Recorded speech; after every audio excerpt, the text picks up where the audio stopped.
Wanted to take a look at Steven Ellis's top 75 NHL affiliated skater prospects because I feel like this is always something really interesting and I really do like Steven Ellis's content. So let's take a look. Let's see who is at number one. Matthew Schaefer. I mean, I like this. It's either Matthew Schaefer, probably Ivan Demidov. Probably be seeing Demidov soon. Yeah, Demidov too. So I really do think that it's interchangeable, kind of what you kind of want. Matthew Schaefer obviously had a really great rise to number one this year for the draft, basically playing only 17 games, but he showed when he needed to do offensively really good defensive year the year before, and he kind of just needed to show the scouts and the doubters his offensive ability, which I think he did. Ivan Demidov, who should honestly be playing on a line with Connor Bedard right now, is ranked number two overall. I feel like this is a really good spot for him. Really skilled player. I really do like his skating. I people in some scouts were saying that it was kind of a negative in his game, but or weakness. I feel like his skating was just awesome.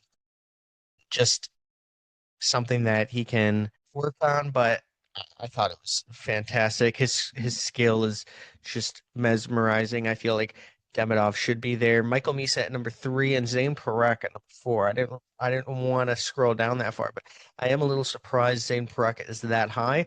Obviously, he is really skilled.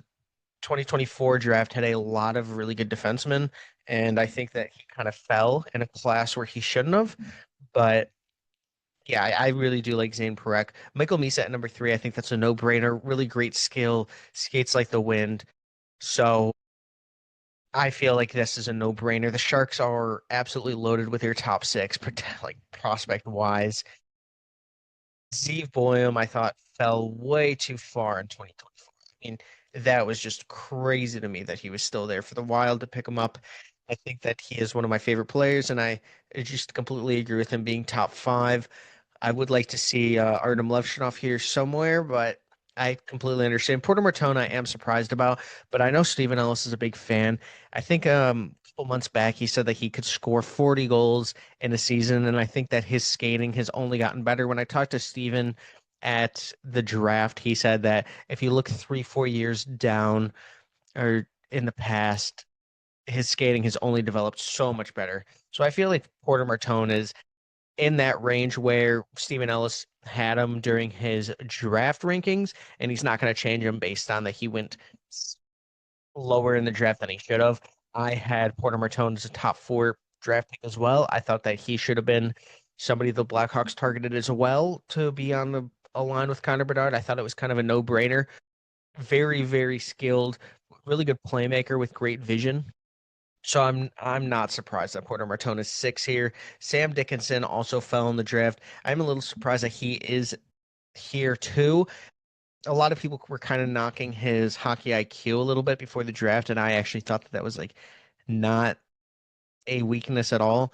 Very skilled player, kind of just needed to get more reps, more feel for the game, learn the game a little bit more, but he had everything he kind of needed. The skills and the traits were right there. So I'm a big fan of Sam Dickinson. The Sharks are kind of loaded, but he's their number one defensive prospect. I probably wouldn't have him top 10 here, but it's not I would be nitpicking. I think that there are a couple players that I would have a little bit higher, but I'm a big fan of Sam Dickinson.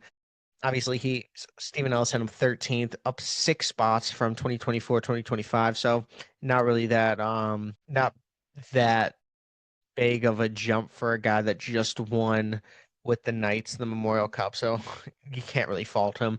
James Haggins was one of my favorite players in this draft. Went from the number one draft prospect in 2025 all the way down to seven to the Bruins, which I thought was malpractice for most of the teams that were picking ahead. James Haggins is one of the best players. If he actually would have buried that puck to win gold, and I believe for Team USA, when Teddy Stiga actually was the one that scored, he his draft year would have been way different. He was put in a role at Boston College that he was basically playing the Will Smith role, where he was on a line with Gabe Perreault as well as Ryan Leonard. And when you're with those guys, like you have to play a different kind of role than you're used to. So I feel like he was put in a position not the best to succeed, and he still played really good point per game player. I feel like he should not have gone where he did. I still had him top four in my rankings, so I do like that. Berkeley Catton and Ryan Leonard here. I'm a little surprised Catton is this high, honestly, but I would have him in my top 15, no doubt. But top nine, top 10 is a little high for me, but I really do like what he brings to a team. I think that he is a really good floor. I think he will be an NHL player for a very long time, so you can't fault him. I'm a big fan of Ryan Leonard here at 10. I just think that he has all the skills and the traits to be a really, really good player. Thought in 2023 he kind of fell a little bit to the Capitals, and that's one of the reasons that I was a little interested to see where he was going to be. Ryan Leonard is the best Capitals prospect for a reason. I think that this guy just has a ton of skill, plays that heavier game. I think that he's going to be an NHL player for 10, 15 years. Alexander Nichushkin, I really do like. Obviously, it took a long time for the Hurricanes to get him, but they've taken 18 Russian prospects in the last 4 years. So they do not care that it took a long time. He was like a very top prospect for a very long time on Steven Ellis's list. I think that he played as good as you could in the playoffs just because of what they threw him into. I'm a big fan of him. I think that he's going to be an elite defenseman for a very long time. So yeah, I like this. Sam Renzel at 12, the first Blackhawk here. I feel like this is a player that just like rose onto the scene very, very quickly after being drafted in 2022 as a high school player. 6'5", has really good size, as you can see, or 6'4", is really good size, but played fantastic for the Blackhawks in the first few games that he came up. If you watched the game against the Avalanche, I actually went to that game with the Blackhawks. It was the first game that I saw Rinzel and Oliver Moore play, and I thought that Rinzel was the best player on the ice defensively for the Blackhawks. He was aggressive. I think that he is immediately a top two defenseman on this team. Him and Alex Vlasic are going to man the top pairing defensive roles for them this year, and I just feel like taking a guy at 25 after you got Peter Mrazek to move up for 25 for the contract reasons, fantastic value to give the 38th pick to the Maple Leafs for Sam Renzel. You obviously had to take a high school player first, and it was a mystery box, but Sam Renzel is now the boat of the franchise. Adam Levshunov here at 13, so back-to-back Blackhawks, and Anton Friendel. I scrolled too much. I think that this is interesting value for three straight Blackhawks. Obviously, Artem Levshunov went number 2 overall in the Macklin Celebrated Draft in 2024. He has a lot of upside. Went from Belarus to the BCHL, NCAA with Michigan State, to the AHL to the NHL in 3 years. So a lot of jumps for him. And I just feel like he kind of just did everything that was asked for him in his development. I think that a lot of his points at Michigan State were him throwing the puck to the net, but that's kind of his game.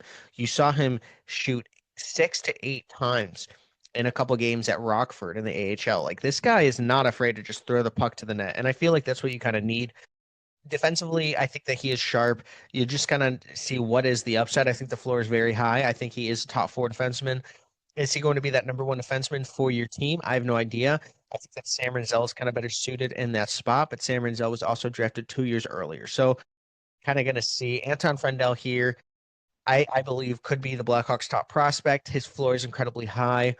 He is massive with 200 pounds, 6'1", not really height massive, but he plays a powerful game. If you look at the power forwards in this class early on for 2025, it was kind of interesting that Anton Friendel might have been the best power forward, true power forward there at 6'1", rather than a Porter Martone at 6'3", Jacob Bryan or Caleb Dane, or just like there wasn't a lot of size up front. Michael Misa wasn't like he was 6'1", but he didn't play that power forward role. The one thing I will say about Anton Friedel is he wasn't play driving as much. So if you want to have him on a line with, say, Connor Bedard, I do like that because you're going to need that play driver because Victor Eklund did play drive for most of the year. Gabe Perreault is somebody that I thought the Blackhawks were going to target with Perreault's father on the staff. In 2022, they ended up going with Oliver Moore, and I believe they tried to trade back up for Quentin Musty, not even Gabe Perreault. So I was surprised that Gabe Perreault fell to the Rangers. The Rangers do seem to throw their prospects into situations that kind of concern me, but I think that Gabe Perreault is a type of player that is going to be able to adapt to whatever role he's in, but I do see him as a top six player. And if he's not, I would be a little concerned. Beckett Seneca and Caleb Desnoyers here. I would probably have Caleb Desnoyers ahead of Beckett Seneca, but I understand why. Paver Beek's player that he took way too early in 2024 based on some of the rankings, but I thought they should have went with Demidov or Lindstrom. But I understand why they went with Seneca. He grew I think 5 or 6 inches uh, in his D-1 year. D-2 maybe, but now he's 6'4", 200 pounds or 194 pounds. Yeah. So started his draft year at 5'10", was drafted at 6'2", and now he's listed at 6'4". Just absolute massive. I remember during the draft day that like there was two people, Sebastian High and Hadi Alkachuk. They both were at the draft floor and hearing Beckett Seneca. So this was not a surprise to me, but it was a surprise to him. I feel like that was like, yeah. So I feel that this was a good pick in hindsight, but I wasn't on board with it at the time. But you have a guy with a lot of upside here. They also took Roger McQueen, who I really like, who is also kind of like a Beckett Seneca-esque player, where you have just incredible upside. I think the floor is more limited with McQueen with his back injury, even though I do think that he'll be a 10, 15-year player if he does figure it out and stays healthy. But Beckett Seneca, I think, is a little more floor based with that high upside. So they're both great players to have on your team. I think the Ducks did phenomenal. I think Pat Verbeek has been cooking. Caleb Desnoyers is one of the best like centers in the entire draft class last year. True center. He hurt his wrist back in like December, January, or February. There was different reports, but he does need surgery, so he will be out 12 weeks. When I talked to him at the draft, he said that it wasn't going to affect his summer plans, so I think it was already in the plans. I'm not concerned about that at all. I think that, yeah, safe bet to become two-way top six forward. I completely agree. He was 62% on his faceoffs this year, but he was playing wing most of the year because of those wrist injuries. I think that he just is going to continue to dominate the queue. I really do like Dane Nourier. Axel Sandin Palinka is one of my favorite players. He was drafted in 2023, and I thought that he fell in that class. I think he should have went a lot higher based on his draft year. Really exciting to me. His offensive ability as a defenseman, really, really strong. I think that his floor is top four. So yeah, I really do like Axel Sandin Palinka. Colin Ritchie, who was a steal with the Brock Nelson trade from the Avs to the Islanders. I really do like what the Islanders have done. They're building out their prospect pool very, very quickly. I think that he's going to already be a NHL player very, very soon. I think that he can battle it out for just like one of the top six roles this year, if not. But I really do like Colin Ritchie. Carter Yakimchuk, I really do like for the Ottawa Senators too. Right-handed defenseman. I am a little surprised that they took him as high as they did in 2024. I thought there was other defensemen that they should have taken before, but Ottawa got their guy. Well, you can't really fault him here. Really good offensively too.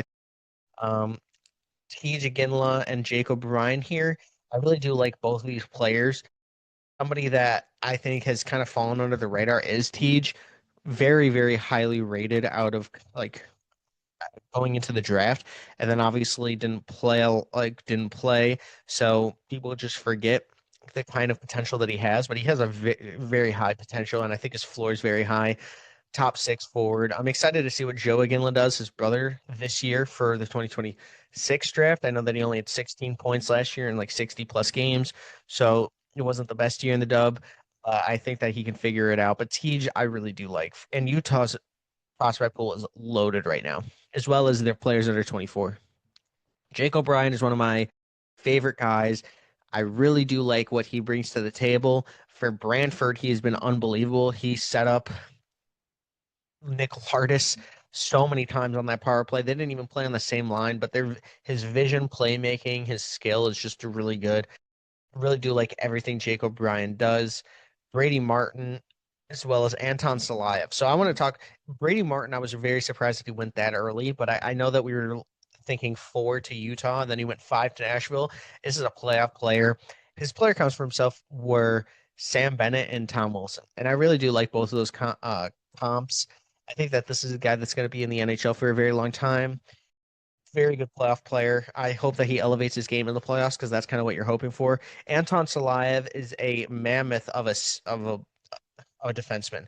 6'7", left-handed defenseman out of Russia. I feel like this guy is just going to be very, very safe. If he does work out, it's going to be absolutely incredible. I just feel like he's been playing in the KHL for some time now, so it's just going to work out. His deal ends in the KHL May 31st, so that's very, very interesting. Paul Yzerman, one of the best shots in the entire NHL for prospects. Feel like the hope was him and Hagens were going to team up together because they are friends. I do like a lot of what Yzerman does. I thought he was going to be on the Blackhawks too, but they took Boivois and the Islanders did get him after trading from the 18th to the 20th pick, and they accumulated assets. So I do like that value wise. Victor Eklund and Keishon Aitchison. So another run on Islanders prospects here.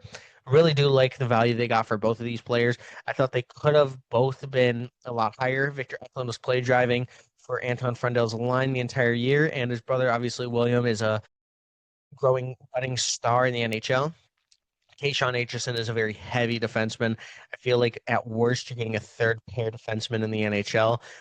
He scored 26 goals in the O last year, and I just felt like that was incredible when you get a defenseman with that much defensive ability too. So I really like that. I would probably have Roger McQueen over both of them, but I can see why because of the back injury. But I really do like Roger McQueen here.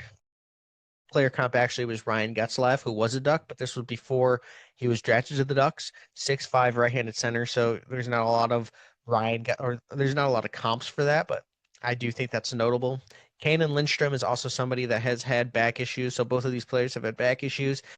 Lindstrom was obviously the fourth pick, and something that is always funny to me is the Blue Jackets declined the Blackhawks offer for the 2025 first and 2025 second round picks for Kane and Lindstrom to go up and get Ivan Demidov, who obviously was the second pick in the this rankings for Stephen Ellis. But now Kane and Lindstrom is ranked 29 and Anton Frondel is ranked 14. So I thought that was kind of interesting.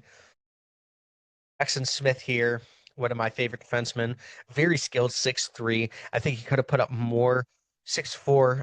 He could have put up more points in the dub, but he's going to be playing at Penn State with Gavin McKenna, and they're already making some TikTok content, which I think is really awesome. I really do like Jackson Smith, very good player. I think that they got a steal there. Dmitry Shimashev and Jimmy Snuggerud and Cole Hudson. So we're getting to some players that I'm surprised that Shimashev is down at 31. I'm a big Shimashev fan. 6'5". Utah is just so loaded. I think that if he makes it and he can transition, he's going to be very, very good. Top four, just absolute monster. Jimmy Snuggerud had a really good year with Minnesota for the Golden Gophers. I've been watching a lot of Golden Gophers tape because obviously there's a lot of prospects that they always bring in. They're just restocking every year. Really do like the program here. So I just feel like Jimmy Snuggerud is going to be safe. Maybe a top 9, I would say. If he's in your top 6, then you're getting a really great player. But I can see him on a third line just because like that's kind of the role he brings to. Um, really good offensive ability. Cole Hudson, obviously Lane's brother. I thought that Washington continues to draft really, really well. I wouldn't say that he's Washington's best prospect outside of Ryan Leonard. I would kind of go with Lyndon Lakovic, but I know that Stephen Ellis was very critical on Lyndon Lakovic, and he was right. Lyndon Lakovic fell to 27, and I think that's where Stephen Ellis had him in his ranking. So obviously that was really great on him. Cole Hudson is a smaller defender, but he is very, very skilled. He brings a lot of similar play. Obviously, it says than Lane Hudson. I think that it's just like that kind of family gene where you're going to have that joystick-esque ability. So I really do like Lane Hudson there. Constas Hellenius, who notably was he had huge support from Craig Button during that season. I think he had him third at one point.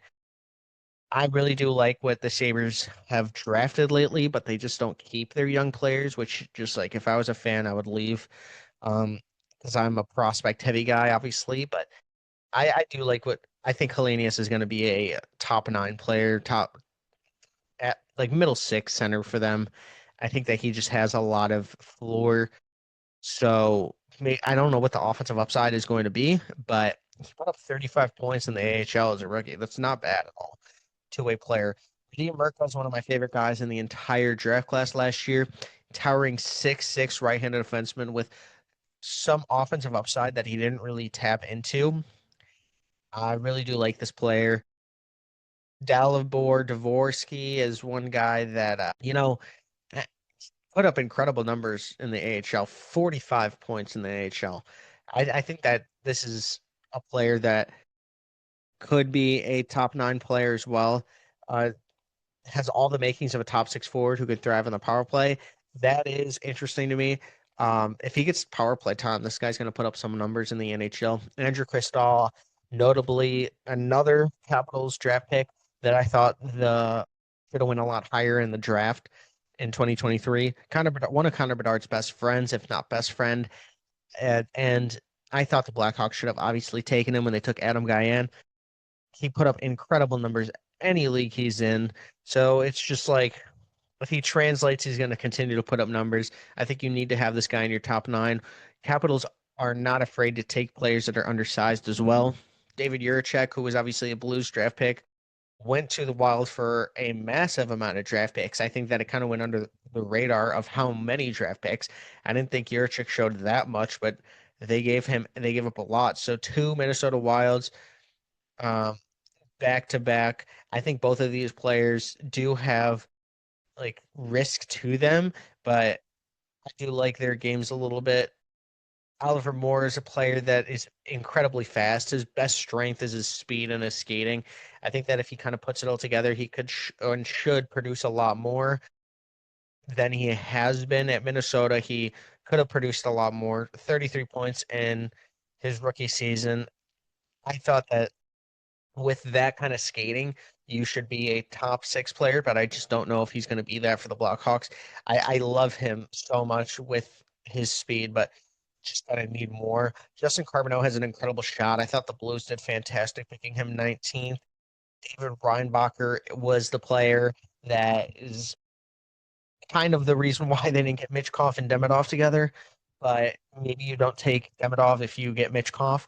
Who knows? They needed right-handed defenseman. I think that he's going to be a solid right-handed defenseman.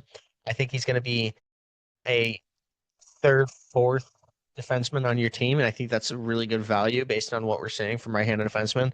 So I wouldn't be surprised if David Reinbacher, you know, evolves into a extremely good top four right-handed defenseman. I think that people are writing him off just for injuries, and he's 20 years old, so give him a chance. Carter Bear, like partially lacerated his Achilles.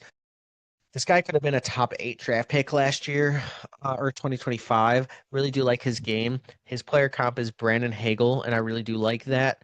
Just a guy that's going to go into the dirty areas, not afraid to take a hit to make a play. Really do like his game. Could totally see him working out on the top line like a Brandon Saad-esque player. I think the Red Wings got a really good one. Tanner Molendijk is a player that I'm surprised is actually here, but he's just a solid defenseman. I think that that's just a player that you want on your team. Just I think his floor is NHL. So Tom Willander, there was a lot of talk, a lot of Cam Robinson tweets about what he was going to do this year. Just I really do like that he provided a really strong season, as you can see at Boston College. I do think that he's an NHL player. It's just what's he like? How's he going to develop? I think that's the question for everybody. Tom Willander, I think, was drafted a little too high in that draft in 2023, I believe, even though he's 19. Maybe it was 2020. Yeah, it was not 2024. Yeah, 2023. So very young for that kind of draft, I would say. Jonathan Lechermaki. I did a video with Russ Cohen from Sportsology about him and Frank Nazar. Really good player. I think that he has NHL upside, just top six. I would say that the floor, I would say that he's kind of like a Lucas Reichel, but more skilled and on a heavier game. So really good shot. I would say that he's going to make it. Bradley Nadeau, another Carolina Hurricanes prospect. I do like his game playing with the Chicago Steel. I mean, the Wolves, really, really good. I know that he was kind of the talk of the town here a little bit too. Yeah, if you're not playing him in a top six role, don't rush him to play him in the bottom six, like Stephen Ellis says. I think that's pretty smart. Easton Cowan, a really cool player. If you saw his performance in the OHL this year, it was some dirty, dirty stuff. I really do like his breakaway ability. One of my buddies, Tyler Easton Cowan, calls him McLovin, so I always think that's funny. Michael Hage is one of the most skilled players. I would have him a lot higher than some of these other guys. One of the most purely skilled players. I think played really well in Michigan. I don't think that he should have fell that far in 2024, but yeah, he does have number two center potential. I will agree with that. Liam Greachery, his skating was the only reason that he fell in the class. I think that when you put up post point totals in the OHL, you know that it was a mistake that he fell that far to the Kings. I was pretty upset that there wasn't a team that traded up for him. I do see him as a top six. Quentin Musty has only gotten better every single year. The Sharks got an absolute steal. This guy will be in the NHL and will be performing. Scott Morrow has NHL. I think his floor is NHL. Good, good. 6'2", 200-pound frame. I do agree that this is just a guy that's going to make it to the NHL. So this was a pretty good trade. Cole Rezhny is one of my favorite players, especially in that class. No one helped his case more than him the last 2 months of the season. He put up incredible numbers in the playoffs, and he was clutch. Him and Ben Kindle, I wonder if he's going to be on there, but those guys are clutch. Jet Luchenko, the only question is he going to be the 2 or 3C for the Flyers? I do see him being that 3C.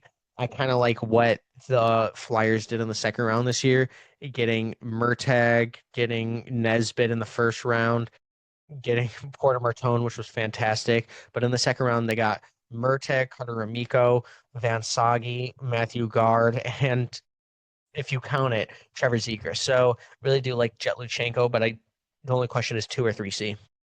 Stian Solberg, I'm a little surprised that he's this far down the list, 55. I know that Stephen Ellis really, really likes him. He he knew immediately when he saw this guy play how good he was. So I am very high on Solberg as well. Colin Potter is one of the fastest skaters in the 2026 2025 draft. Went to ASU, played fantastic. I know he's on the smaller side, under 6 feet, but this guy is built. His upper body's built. Logan Hensler is a guy that could have been a top five pick, but went to the University of Wisconsin, which I think hurt his draft stock a little bit because they're not the most offensively skilled team, as well as they're lower scoring. So he was playing a lot more defense. Right-handed 6'3" mobile defenseman. You can't really find these guys a lot at the range that he was taken. I was happy that he didn't fall past pick 25 because I do believe that this guy has tremendous upside, but he was a top 10 pick that kind of fell. In some rankings, he was higher than Matthew Schaefer early on in 2020, before in 2024, 2025. So yeah, Matthew Savoy, Lyndon Lakovic said once they got him from Moose Jaw, the boys would just stay up till like 3 a.m. playing Fortnite because they knew they were winning every game. I really do like him. Or Matt Savoy. I know that his brother Samuel, very, very good grinder. The only problem is 5'9", but I think that he's going to make it with his scrappiness and yeah, I just really do like him. Isaac Howard. Really like the trade here for Edmonton. I thought that Lightning could have got a little more value, but obviously they were handcuffed a little bit. I think that he's going to be a really good player for Edmonton, top six potential. Really do like that value. Trevor Connolly, 60. I am surprised that he is this low, but I understand why. Very talented, top six. I think you do have some other issues there. Michael Branson Nygaard is a player that's very safe. I think that he's going to be middle six no matter what. He's going to make the NHL. I was a little surprised that they keep draft Red Wings keep drafting the same kind of player. I would say Carter Bear is a little bit different, but again, they keep drafting the same middle six guys.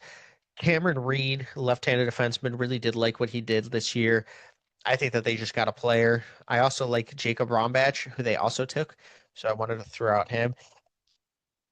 And I will say like he has a lot more offensive ability than I think most would say. His offensive translatability is really, really high. So Nate Danielson, again, a guy that was friends with Connor Bedard. I would think Matthew Wood have been on this list, honestly, as well. I would really want to see where he is, but Nate Danielson is one of my guys that I think that could show a lot more production. Only had 39 points in 71 games. I only say only because I do think that this guy is just really, really great. See him maxing out 40 points, NHLer, two-way role. I could say something like that, like Antonio Vermette-esque, Dave Bolin-esque, where you kind of need him to help you win a Stanley Cup, but it's not top of the line player like I think they kind of thought. I thought that we were going to get a two. When I first saw his game, I did think second line center. Um, Maybe now it's a little lower of a possibility. Protas is again a Capitals hit. They just continue to draft players that have a great glow up the next year. It's absolutely incredible. Their scouts deserve like, more raises. Oliver Bonk, really good player again for the Flyers. They just continue to churn really good value with their draft picks. Breder McGroarty, I think that he hurt his prospect profile a little bit. I think he's going to do fantastic with the Penguins, though. I know that he roughed up some feathers with his decision, but he did what was best for him. I think that you can't really fault somebody. You can, but you got to do what's best for you. These guys only have a very short shelf life, so if they don't feel comfortable with the situation, and it's a business, so teams trade players all the time. Same with Isaac Howard, as well as like, um, it's a similar situation to Cutter Gauthier. I think that one was a little bit more rough based on his comments after. I have a little bit different perspective. Ben Kindle, one of my favorite players, very, very clutch. I thought that he was absolutely a steal. I know that he went 11, and people were like, what is that? But you're going to quickly see why he went 11. Braden Coots is one of my favorite players, went 15th to the Canucks. I actually called this, and his family told me about how I called it at the draft, which was awesome. Very cool experience. Shout out Braden Coots' family. I think that he's going to be a two-way center, very consistent, as consistent as it comes. He went to Chipotle every single day. So that's consistency right there. Brunick for the Penguins. The only question is the Penguins have a lot of prospects now, and they're only going to get deeper. So is he going to be in that top six? I do think that he will be in the NHL playing, but I I would not be surprised if he was a third pair defenseman. Again, here we go. Lena Lakovic, one of my favorite players. I really like this picture from Stephen Ellis. I think I was standing right next to him during it. Great photo. He takes some phenomenal photos, so I always like that. I really do like Linden. I might be a little biased here, but I just loved watching his highlights. Very, very soft skill, 6'4". One of the things he told me was I asked him, "What's one thing your teammates know about you that fans probably don't?" He said he had hairy legs. Thought that was interesting. His teammates and coaches chirp him about it all the time. I think that if hockey doesn't work out, this guy's going to stay in the game as a personality because he just has all the personality in the world. Tristan Leno, I do like him. The only problem is injuries. I think it's hard. The Ducks have so many good players. I know that they traded away Jamie Drysdale for Cutter Gauthier, and that was pretty good value. They just need to continue to replenish, I guess, but I like what the Ducks are doing. I think that he's going to be a solid defenseman for them. Nikita Artemonov, the thing about him is how did the league let the Hurricanes get him when he kept falling and I think he went to 50? That was the Blackhawks pick, and the Blackhawks traded up to go get Merrick Vanacker, but they gave up two first round basically players in that trade. Obviously, I don't think they would have thought Nikita Artemonov was going to go 50, but man, the Hurricanes just continue to turn out incredible prospects. I would say Penguins, Saber. Okay, so I am surprised Daniil Boot is 75. I would put him a lot higher here, but I don't know. I think the Penguins here, I don't see top six. I do think it would be middle six. Yeah, see middle six here. I think it would be more third line.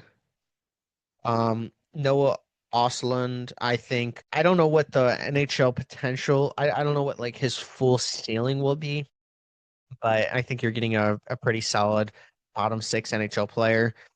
I think that he would just be more bottom six rule. Daniel Boot, I think, has just incredible upside. When you get a guy 6'5" with that many KHL points, I just really like what he's going to be. Him and Shimashev were two players that I was really shocked that they both got, but I was also shocked that they didn't go in other directions. I think that in a redraft they would probably take somebody other than Daniil Boot, maybe another Russian. But yeah, I do like it. I mean, they got him as a steal. I think he was 12th. But yeah, pretty good draft that Utah had. But I really do like these. Comment down below who you think you would change. Is there any ranking that you were kind of surprised about? And comment if you want this content more. Thank you guys so much for watching. Press that like button, and we're trying to get to 2,000 subscribers before the hockey year. So please help me with that. We have 1,900 right now, so it's only 100 more. Thank you guys for watching.